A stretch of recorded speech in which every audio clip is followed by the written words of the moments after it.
Pas mal d'actualités. L'actualité chaude de cette semaine, c'est le départ de Luca Di Meo. Vers Kering, extraordinaire pour Kering, extraordinaire pour Luca. Est-ce que c'est bien pour l'automobile? Est-ce que c'est pas bien pour l'automobile? Est-ce que c'est bien pour nos Il a citoyens, fait pour le nous? taf, on va en discuter. On va en discuter, Cédric, comme d'habitude, est chaud bouillant. Pas mal de nouveautés. Nissan Leaf, Audi Q3, BMW iX3. Airbag Takata avec 80 000 C3 que le gouvernement, 80 000 C3 concernés par ces fameuses faiblesses d'airbag à qui le gouvernement dit stop drive. Enjeu sur les entreprises aussi, parce que le marché des entreprises, c'est 50% des immatriculations de voitures neuves. Apparemment, ils pourraient récupérer la TVA. On parle probablement de milliards. C'est une très grosse info. Jean, sur sa Worldwide Company PCA, foncez sur PCA, achetez des voitures d'entreprise plaisante. C'est une info. Pour le coup, c'est ultra conséquente, l'activité n'arrête pas d'augmenter pour les voitures de société. Donc, enfin, une bonne nouvelle. Et pour le coup, avec vraiment des impacts significatifs. Bonne vidéo, le petit commentaire de soutien. À tout de suite, les amis.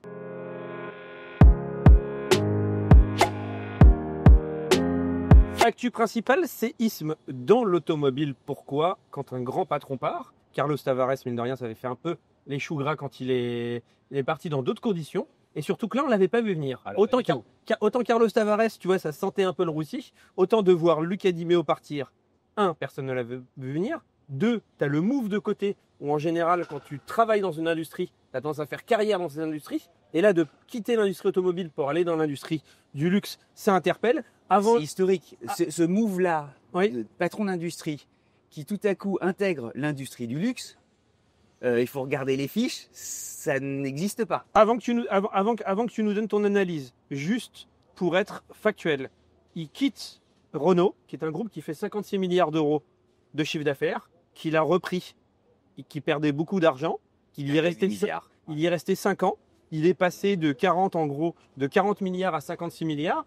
Donc ça fait quand même plus qu'un 30%. Donc, et surtout avec une rentabilité que Renault n'avait pas avant. Donc mine de rien, c'est quelqu'un à la fois qui est vu avec une vision produit, mais une vision des chiffres dont tu vas nous expliquer après, qui est intéressante. Et il part pour Kering. Donc Kering, c'est le luxe. Kering, c'est quoi? C'est une capitalisation boursière, donc une valeur d'entreprise entre 2 fois et 2 fois plus élevée que Renault, avec 23 milliards de capitalisation, pour un chiffre d'affaires qui est un peu plus élevé, mais qui n'est pas non plus, qui est 50% de plus élevé, à 17 milliards d'euros. Luca Di Meo, son portrait, c'est un homme aussi de 58 ans. Donc en général, tu as tendance à arrêter vers 65 ans. Donc est-ce que aussi c'est pas son dernier cycle de 7 ans qui va l'amener et qui s'est dit tiens, est-ce que c'est pas le moment d'aller dans une autre industrie que je ne connaissais pas alors que j'ai fait toute ma carrière dans l'automobile. De finir au PSG, par exemple, tu vois. Et en plus, auréolé. Et Kering dans le luxe a un peu des ressemblances. Alors je vais un peu trop loin, mais avec Renault dans le sens où Kering va très bien. Mais dans les voilà. On fait un peu il y a un défi. Les chiffres sont en baisse par rapport à ce qu'on Kering a connu. Et surtout, Kering va bien parce que le luxe va bien. Mais c'est le sous-performeur actuellement de l'industrie du luxe. Alors le luxe va moins bien. Oui. Enfin, le luxe, elle est tellement bien. Voilà, mais le moins bien, ça reste très bien. Tout le monde rêverait d'avoir le plus mauvais dans le luxe et le meilleur dans n'importe quelle autre industrie. Donc globalement, ça correspond aussi au type de boîte qu'il a l'habitude de relancer une dynamique. Eh ben, il aime bien les défis. Tu sais, c'est dans Anatomie d'un comeback, il dit moi je vais là où il y a des problèmes, j'aime bien les problèmes. Ok. Donc ça résume en fait son état d'esprit. On a la chance, nous, de côtoyer des grands patrons de l'industrie automobile. La plupart, moi j'emploie cette image, c'est des Boeing 747, c'est The Queen of the Sky. Ça vole à 30 000, 40 000 pieds, c'est des gens fabuleux. Et puis tu as le Concorde. Et Luca, c'est vraiment le Concorde. Et au-delà même de, certains vont dire, oui, il en fait des kilos, c'est de la poésie. Oui, c'est de la poésie, oui, j'en fais peut-être des kilos. Mais c'est une personnalité totalement à part et différente. Et d'ailleurs, si François-Henri Pinault s'est adressé à Luca, c'est précisément parce qu'il est différent. C'est des personnalités, tu vois, il y a une curiosité d'esprit chez lui qui est absolument extraordinaire. Il s'intéresse à énormément de choses. C'est un capitaine d'industrie. C'est un commerçant dans l'arme. C'est aussi quelqu'un qui sait parfaitement compter. C'est un amoureux des produits. Ce qui est rare. C'est-à-dire qu'en vrai, dans l'industrie, on avait par exemple le profil de Carlos Tavares, qui était un super contrôleur de gestion. Il maîtrisait super bien ses chiffres. Il savait regarder ce qu'on appelle un PNL, c'est un compte de résultats et dire comment on l'optimise. Mais il avait une vision produit plus faible, un charisme managérial plus faible, un élan de donner stratégiquement à un groupe un peu plus faible. Et c'est vrai que Luca semble, que tu connais mieux que nous tous réunis, semble avoir l'ensemble de ses qualités. Non, mais moi, pour le coup, je côtoie moins que vous ces personnes. Mais si tu réfléchis, il y a, à ma connaissance, aucun patron qui fait autant de l'unanimité parce que lui, il a redressé les chiffres de Renault. Je pense qu'en termes humainement chez Renault, ça se passe plutôt bien. C'est extraordinaire manager. C'est pas au prix d'essorer trop les gens. Ils ont une gamme produit qui est bien, donc il a pas redressé les chiffres en faisant du court terme. C'est qu'il a redressé les chiffres en ayant en plus une gamme qui est sexy. Donc, en gros, ceux qui gagnent les chiffres l'apprécient, ceux qui aiment le produit l'apprécient, ceux qui auront plus un focus sur la vie interne de l'entreprise l'apprécient. Donc, lui, en tout cas, une telle unanimité. Moi, j'ai rarement vu ça chez un chef d'entreprise. Pour moi, les seules exceptions, c'est les types charismatiques qui montent leur boîte et qui la mènent très haut. Mais sauf que souvent, tu expliques après que ces mecs-là, ils sont un peu humainement très compliqués. Et là, en tout cas, de moi, ce que j'en sais, ce que j'ai pu en voir, humainement, c'est un type qui a l'air en plus exigeant évidemment, mais extrêmement sympathique et ouvert, ce qui n'est pas toujours le cas des types qui sont très brillants, à qui on pardonne parfois d'être un peu caractère ou un peu tyrannique. Et lui, c'est même pas son cas. Je veux dire, en plus d'être très bon, il est sympa, quoi. Ah ouais, c'est il y a une chose qu'il révèle immédiatement quand il arrive chez Renault. La première chose qu'il fait, c'est de foncer au design. Il y a très peu de grands patrons en fait qui vont tous immédiatement. Lui, il est allé et la première chose qu'il fait, c'est les R5. Oui, il la voit dans un envers. Exactement, allez voir Anatomie d'un comeback. Il en parle d'ailleurs avec une simplicité et une passion qui est mais qui embrasse tout le monde. Et tous ceux qui le croisent, tu sais, ont envie de bosser pour lui. Moi, j'ai jamais vu ça. Hein. J'étais sûr que qui est moins vécu dans l'intérieur de Renault que toi, grâce à ton doc. Donc il y a beaucoup qui est moins d'affect que moi. Mais c'est vrai que quand tu parlais aux gens de chez Renault, ils étaient à fond derrière. C'était un capitaine de navire à l'ancienne. C'est-à-dire qu'ils allaient à la guerre pour lui.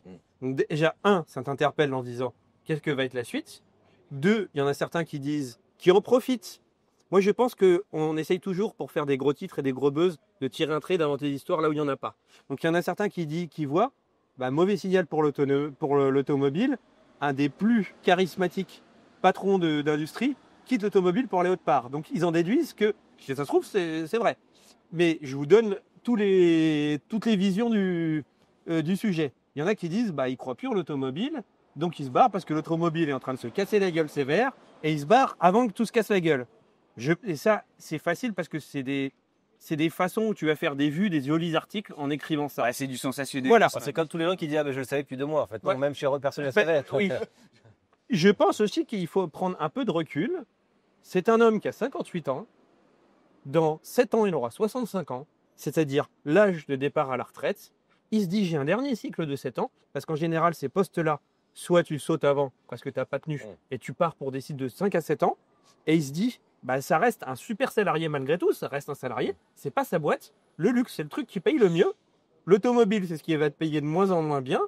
Il se dit, je vais gagner mieux ma vie, je vais me mettre un nouveau défi, un nouveau challenge, j'adore. Et une nouvelle difficulté, une industrie avec laquelle je suis à l'aise, parce que c'était quelqu'un qui était plutôt élégant, naturellement. Et donc, ça lui correspond. Et donc, il s'est peut-être juste dit, il n'y a pas besoin d'aller chercher sur un désaveu ou un désamour pour l'industrie automobile. Non, il s'est juste dit, il y a ça qui s'est présenté à moi, ça coche les cases des sous, ça coche les cases de l'intellectuel, ça coche les cases de l'appétence non, mais ce qu'il est profondément. Passionnément. Et le seul risque que prend Kering et Pinot, c'est de réussir. Et Luca aussi.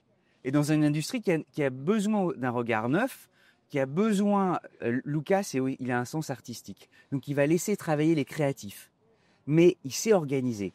Et l'industrie automobile, c'est aussi une gestion, tu sais, très pointue, méthodique.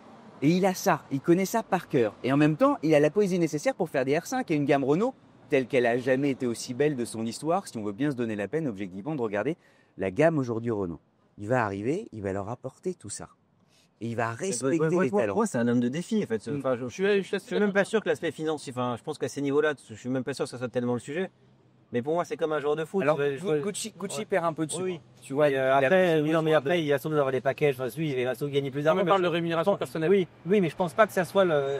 Pour moi, la motivation, c'est. Moi, c'est pas le produit problème.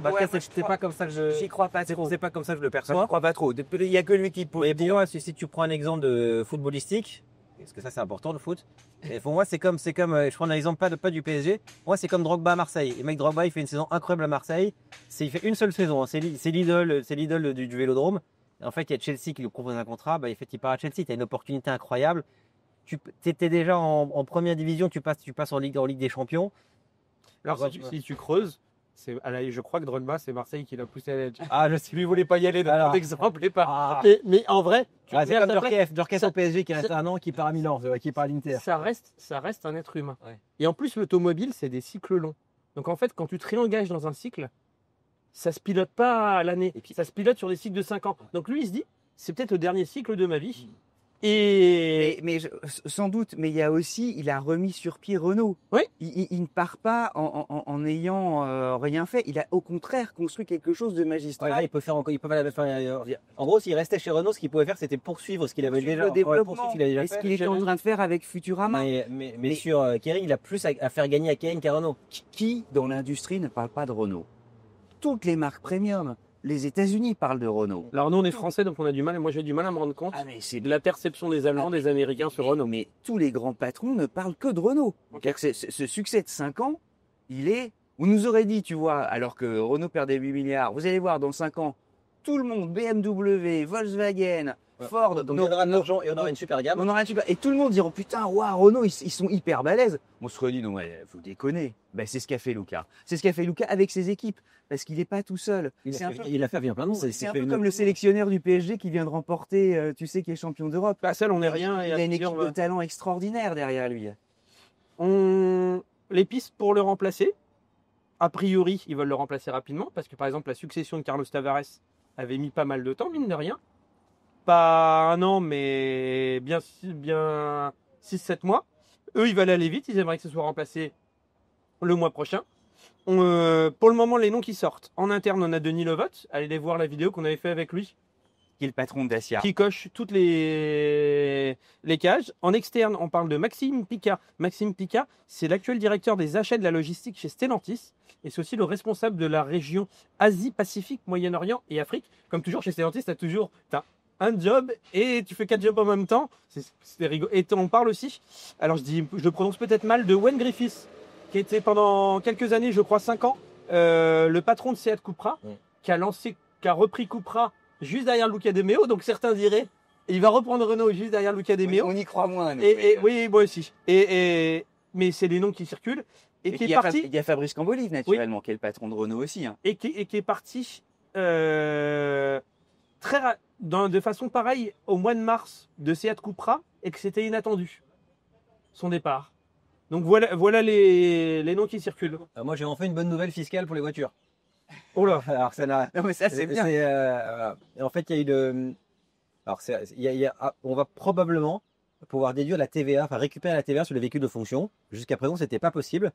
Et en fait, c'est un réécrit du 30 avril 2025 qui se base sur un arrêté de la Cour de justice européenne de 2021 qui était passé jusque-là assez inaperçu, qui explique en fait qu'à partir du moment où le salarié paye une contribution pour ce véhicule de fonction, finalement, la TVA sur le véhicule de fonction peut être récupérable. Donc, pour le coup, ça ouvre des perspectives énormes d'économie parce qu'on pourrait récupérer la TVA sur les années 2023, 2024 et 2025. C'est énorme. Ah, c'est énorme pour le coup. C'est 20% d'une bagnole en moyenne en entreprise qui a 40 000 balles Ah ouais, non, c'est énorme. sur 3 ans. C'est des montants qui sont énormes, sauf qu'il y a encore beaucoup de questions qui se posent, notamment sur la contrepartie, le calcul de la contrepartie. Est-ce que je dois du coup payer la TVA sur cette contrepartie? Alors bref, c'est un gros sujet. Alors nous, on travaille dessus pour le coup avec des fiscalistes, hein, dans ce métier. L'idée, c'est de pouvoir avancer rapidement, mais sans précipitation, parce qu'en fait, quand tu fais des réclamations sur la TVA, tes réclamations portent sur l'exercice en cours et les 2 exercices précédents. Donc ça veut dire que si tu veux récupérer ta TVA sur 2025, 2024, 2023, il faut que ta réclamation ait été faite avant la fin de l'année 2025. Donc là, on est dans les temps et on avance avec des avocats. En tout cas, ça ouvre la perspective, pour le coup, d'économie extrêmement forte. Enfin, je sais que nous, on a fait l'exercice sur PCA. Je crois qu'on a une quinzaine de voitures chez PCA et à notre échelle, ça ferait 100 000 euros de récupérer. Donc c'est très vite des très très gros montants. Plus que conséquent. Mais même pour l'État, ça va faire un trou parce que les sommes sont colossales. Ah, les soldes sont comme oui, Parce que mais en fait, la TVA, c'est l'État fait- l'a gardée en fait. Oui, Mais oui, c'était illégal ce qu'il faisait globalement. c'est ça. En fait, il Il y a un débat sur la philosophie de cet impôt-là dans ce cas-là. En fait, oui. En fait, l'idée, c'est de dire si le salarié paye quelque chose, c'est une prestation de service, donc la TVA est récupérable. Donc en fait, elle ne serait pas récupérable tout le temps. Donc il y a plein de questions qui se posent sur comment la récupérer, quel montant récupérer. Donc voilà, nous on est en train d'avancer avec des fiscalistes là-dessus. L'idée c'est de proposer à nos clients des solutions pour qu'ils puissent récupérer cet argent.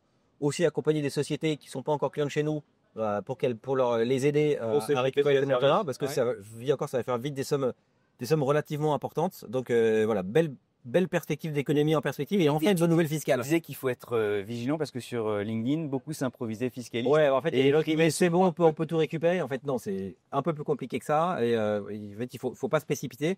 On est jusqu'à la fin de l'année, donc voilà, nous on avance avec des gens. Je ne vais pas citer le nom du fiscaliste parce que je sais pas si on peut le faire. En tout cas, on avance vraiment avec des gros cabinets. Pour certains, il y aura une caution juridique qui Non, soit mais c'est une nouvelle très importante pour le marché. Parce que c'est des milliards. On enchaîne. Audi Q3. Allez, C'est vas-y. parti. Hein.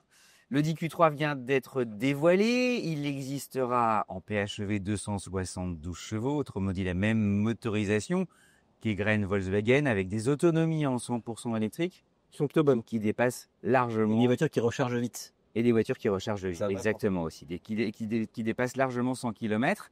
Elle était attendue parce que pour eux, c'est évidemment un gros morceau, notamment dans la gamme. C'est un gros morceau en termes de vente. C'est un gros morceau en termes de résultats.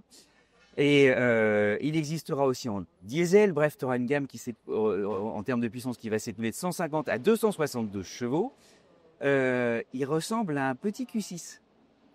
Donc c'est chouette. Un petit Q5, il y a un côté très poupée russe. L'arrière là qui reprend les feux qui sont scindés en deux de l'A6 des nouvelles A6 thermiques break. Avant, Moi, ça me paraît cohérent. moi j'aime bien. J'ai juste esthétiquement, je trouve très réussi.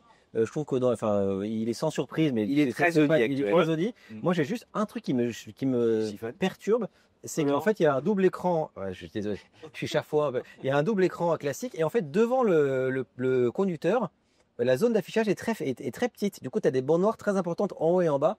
Je ne sais pas si ce sera possible d'avoir un écran différent en option, mais je trouve que ça fait pas très haut de gamme et c'est pas très cohérent avec le reste de la voiture qui est plutôt réussi. Et alors, il y a deux nouveautés très originales, ce sont les commodos.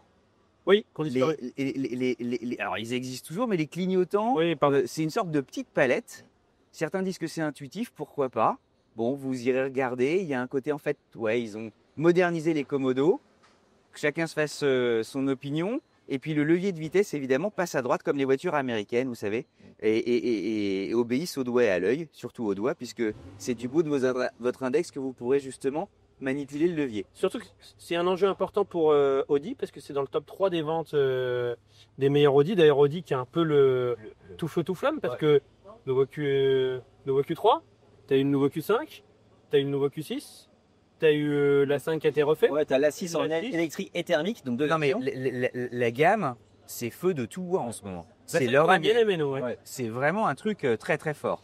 En parlant d'Audi, tu as les prix du Q5 PHEV qui viennent de sortir, qui vient d'être annoncé.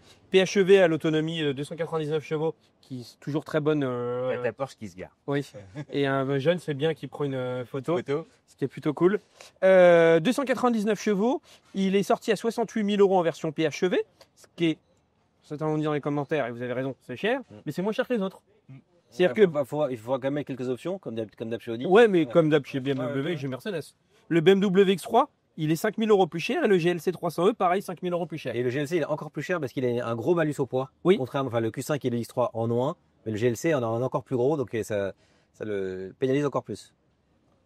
Airbag Takata. Vas-y. L'histoire n'en finit jamais de finir. Voilà, s'en sortira-t-on un jour. Hier, on a appris que le gouvernement, par la voie du ministre des Transports, émettait un stock drive de 80 000 Citroën C3 et quelques DS3 concernés évidemment. C'est-à-dire que tu peux plus conduire. Tu as une voiture comme ça, tu te fais contrôler. Théoriquement, t'as pas l'ordre de rouler avec. Alors, il faut que tu la laisses au garage et que tu ne la conduises plus parce qu'en fait, c'est une simple et élémentaire mesure de prudence. Le 11 juin dernier, hélas, il y a eu un décès d'une conductrice en raison d'une explosion intempestive d'un airbag. L'autopsie a révélé que c'est effectivement le décès est consécutif à cette explosion d'airbag. Et la procureure de la République a donc énoncé tout ça. C'était hier matin. Et en conséquence, le gouvernement, par la voie du ministre des Transports, a dit écoutez, mesure de prudence élémentaire. moi, une vie humaine, c'est trop important. J'interdis aux voitures de rouler. C'est rare. Parce qu'il y en a qui étaient qu'un ministre fasse ça, non?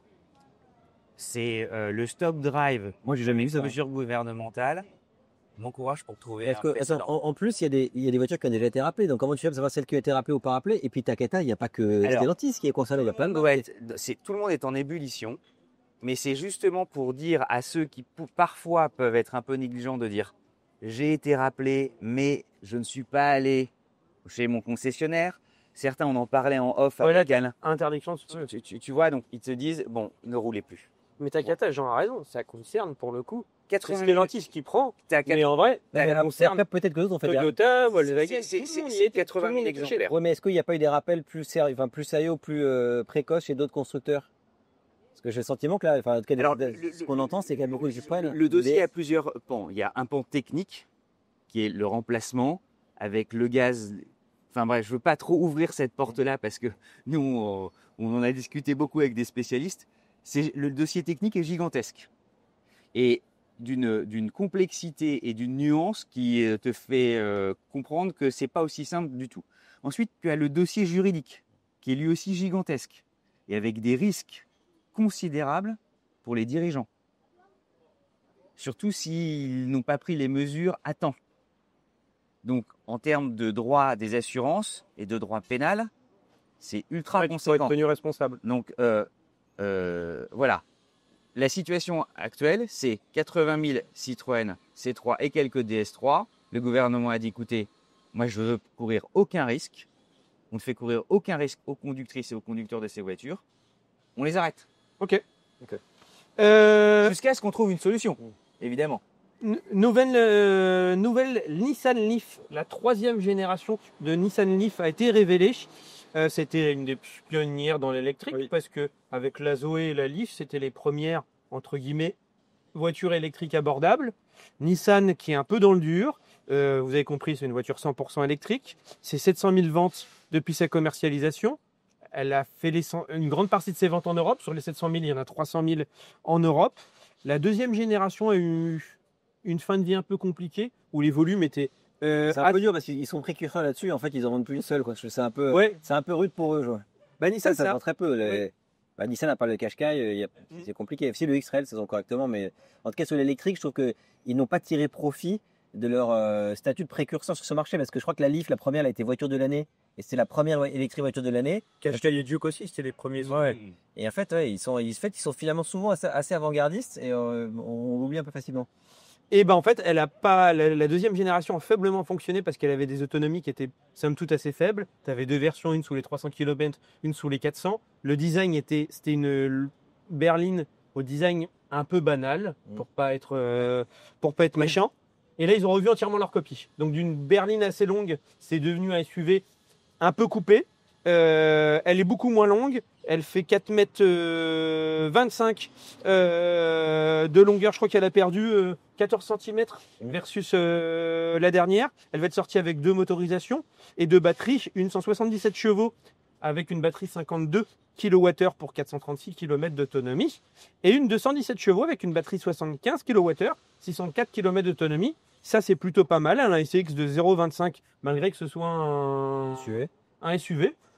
Elle a un peu plus de personnalité. Est-ce que conquis, pas conquis? Moi, je suis pas spécialement d'avis. Mais au moins, elle a un peu plus de personnalité. Non, c'est drôle comme le design de la Leaf, il n'a cessé d'évoluer au cours du temps. On a oublié qu'elle a été aussi la précurseur et pionnière, justement du 100% électrique, avant même que Tesla n'existe. Ouais. Et le design, tu sais, montrer qu'elle existait. Elle a eu, une carrière un peu en dents de scie. En parlant de design et justement de technologie, parce qu'elle était encore une fois pionnière de l'électrique à une époque où personne n'y croyait, il y a un article que je vous invite à aller regarder dans une revue qui s'adresse vraiment aux passionnés, voire aux professionnels de l'automobile, qui s'appelle Ligne Auto. Et dans Ligne Auto, vous avez une interview de Gilles Leborgne, qui est le patron de l'ingénierie de chez Renault, et qui revient sur la cohabitation entre le designer et l'ingénieur. Et il a un mot extraordinaire, il dit: le style sans technique, c'est une sculpture, pas une voiture. Voilà, chacun réfléchira à ça, mais pour mieux connaître justement les rapports entre designer et ingénieur, une plongée historique aussi sur l'histoire du design quand est-ce que ça commence, quand est-ce que chacun cohabite et quand est-ce que chacun réussisse à travailler mutuellement. C'est passionnant, c'est dans Pour inviter Gilles Le Borgne et à la alors, rentrée, probablement. Gilles Le Borgne, le rendez-vous est déjà pris, ce sera début octobre. D'accord. Et il vient nous parler encore en d'un live. thème général Oui. sur la sécurité automobile. Intéressant. Passionnant, je vais le révéler. On était parti pour juste discuter quelques instants hier au téléphone. Et avec Gilles, on est resté 40 minutes. Et je lui dis, mais tu viens de parler de ça, c'est formidable. Il me dit, attends, il y a la sécurité. Oh, mais C'est un des plus grands ingénieurs automobiles globalement. quand je te dis passionnant, Ouais. mais je buvais ses paroles. Gilles, d'ailleurs, il doit nous regarder. D'autres petites Moi, news. je veux juste là, le iX3 pour le coup, une voiture électrique attendue et qui promet énormément. Il y a eu plus d'infos sur cette voiture et quelques journalistes qui ont pu essayer des voitures lourdement camouflées. La voiture, elle sort fin 2025. C'est la première BM de leur série Neo Classe E. En fait, des voitures spécifiquement faites de plateformes électriques, ce qui est assez inhabituel chez BM parce que généralement, ils ont une même plateforme qui marche pour de l'électrique. Pardon de rigoler, mais c'est comme vendredi dernier pour la 208 GTI. Ah, on est dans c'est des clair. conditions très sportives. Écoute, c'est un peu Nicolas Hulot. Oui, Donc, Pardon, donc, excuse-moi, oui, attends. jusqu'à présent, chez BM, ils avaient une même plateforme. S'ils pouvaient faire de l'électrique, de l'hybride et du thermique, comme pour une série 5 de Vanessa par exemple. Rares étaient les voitures qui étaient spécifiquement développées pour l'électrique. Il y avait le iX et la i3. Et donc, cette BM, elle a une plateforme spécifique électrique. Elle promet 800 km d'autonomie. Et ça va être énorme. C'est-à-dire que tu auras 500-600 en réel sur autoroute. Architecture 800 volts. Du coup, elle pourra récupérer 350 km en 10 minutes. Ce sera la première à inaugurer le BMW Panoramic Drive. Donc en fait, tu auras un genre d'affichage tête haute, mais qui courra sur toute la largeur de pare-brise. Et bouge, hein. Donc voilà, elle va être à mon avis vraiment très intéressante cette voiture. Si en plus elle est éco-scorée, c'est-à-dire si l'empreinte carbone de sa production est considérée comme faible par l'ADEME, elle aura un avantage fiscal extrêmement fort en France. Donc à mon avis, ça peut être, comme disent les jeunes, un game changer sur le marché de l'électrique pour BM. Moi, il faut saluer, on se rend pas compte, mais l'exploit que vient de faire Jean. Derrière, tu as un marteau, quasiment un marteau-piqueur. Il est d'un stoïcisme, il a tenu le sujet. Ah, Jean, il est Non, mais il est plus fort que nous. Moi, je suis un peu perturbé, tu vois, j'ai du mal à me concentrer, mais environné. Les gens, c'est un commandant de bord. Bravo. Une dernière petite news. Non, moi ça va. Au milieu de ce, on est dans C'est les On est au marché.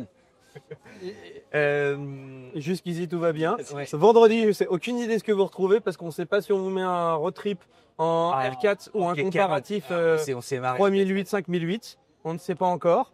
La bise à Mabi, le petit commentaire de soutien. Et à très vite pour une prochaine À vidéo. très vite, les amis.